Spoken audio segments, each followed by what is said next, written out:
상처를 움켜쥐면 빚이 되고 경험 삼으면 자산이 됩니다.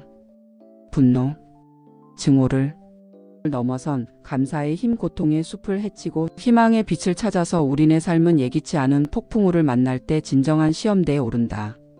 사랑하는 이를 잃거나 삶의 터전을 잇는 상실과 고통은 누구에게나 찾아오는 피할 수 없는 현실이다. 하지만 그 절망의 한가운데서도 무너지지 않고 다시 일어설 힘이야말로 우리가 길러야 할 가장 중요한 삶의 지혜일 것이다.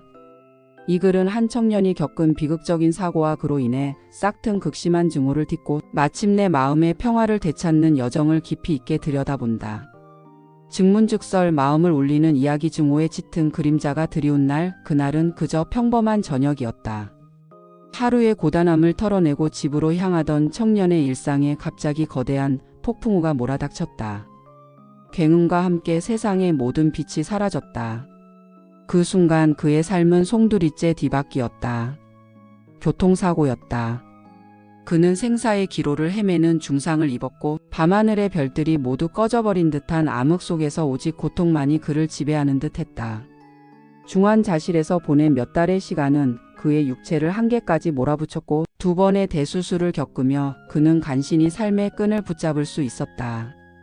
겨우 회복실로 옮겨져 사고의 전말을 전해 들었을 때 그의 마음속에는 육체적인 고통보다 더 깊고 치명적인 상처가 시작되었다.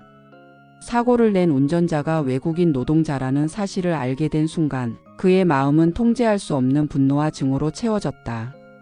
길을 걷다가 외국인만 봐도 죽여버리고 싶다는 격렬한 충동이 치솟았다. 그는 이러한 증오를 떨쳐내려 애썼지만 무의식적으로 스쳐 지나가는 외국인의 모습은 그가 병원에서 겪었던 고통과 겹쳐지며 지독한 괴로움에 빠져들게 했다. 이러한 감정은 단순히 외국인에 대한 혐오가 아니었다. 청년의 마음속에 자리 잡은 이 증오는 사고로 인한 자신의 무력감과 상실감, 그리고 통제할 수 없는 운명에 대한 깊은 분노가 외부의 특정한 대상에게 투사된 결과였다.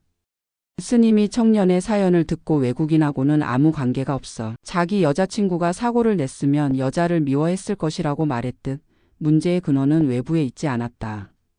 고통의 무게를 감당하지 못한 마음이 그 짐을 덜어내기 위해 쉽고 명확한 대상을 찾아 증오로 전환한 것이었다. 한마디 삶을 뒤바꾼 지의 극심한 고통에서 벗어나기 위해 청년은 법륜 스님을 찾아갔다. 모든 것을 내려놓고 싶은 절박한 심정으로 자신의 사연을 털어놓았다.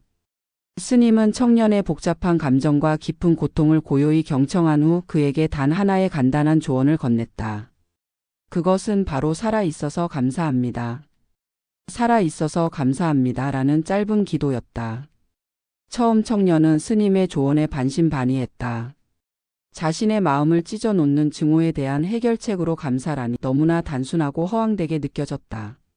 하지만 스님의 조언이 단순한 지식의 전달이나 해결책의 제시가 아니라는 점을 이해해야 한다.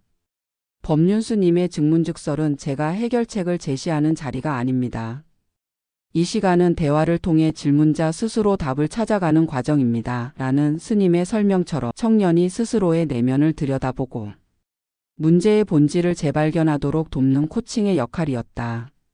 스님은 청년의 고통스러운 감정을 부인하지 않으면서도 그가 품고 있던 무엇을 잃었는가라는 비극적 질문의 초점을 무엇을 얻었는가라는 새로운 관점으로 전환시켰다. 그의 변화는 스님의 능력이 아니라 청년이 그 조언을 받아들여 자기 치유의 주체가 된 결과였다.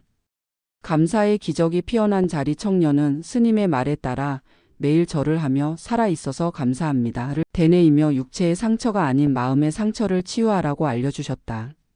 처음에는 기계적인 주문에 불과했지만 꾸준한 반복은 조금씩 마음의 굳은 응어리를 풀어냈다. 스님이 천성은 못 고친다는 말이 있을 정도로 깊이 뿌리박힌 습관은 단박에 해결되지 않으며 길게 보고 꾸준히 해야 한다고 강조한 것처럼 청년의 치유는 장기적인 수행의 과정이었다. 매일의 기도는 단순한 행위를 넘어 삶을 재해석하는 자기 대화로 발전했다. 청년은 마음속으로 그래, 나를 죽게 만들 뻔했던 사고였지만 나는 결국 살아남았다. 수술도 잘 끝났고 2다리로 걸을 수 있다. 다른 사람들에 비하면 나는 엄청나게 운이 좋은 것이다라고 되뇌기 시작했다. 그는 사고를 냈던 외국인을 떠올리는 대신 자신이 살아있다는 가장 기본적인 사실에 초점을 맞추었다.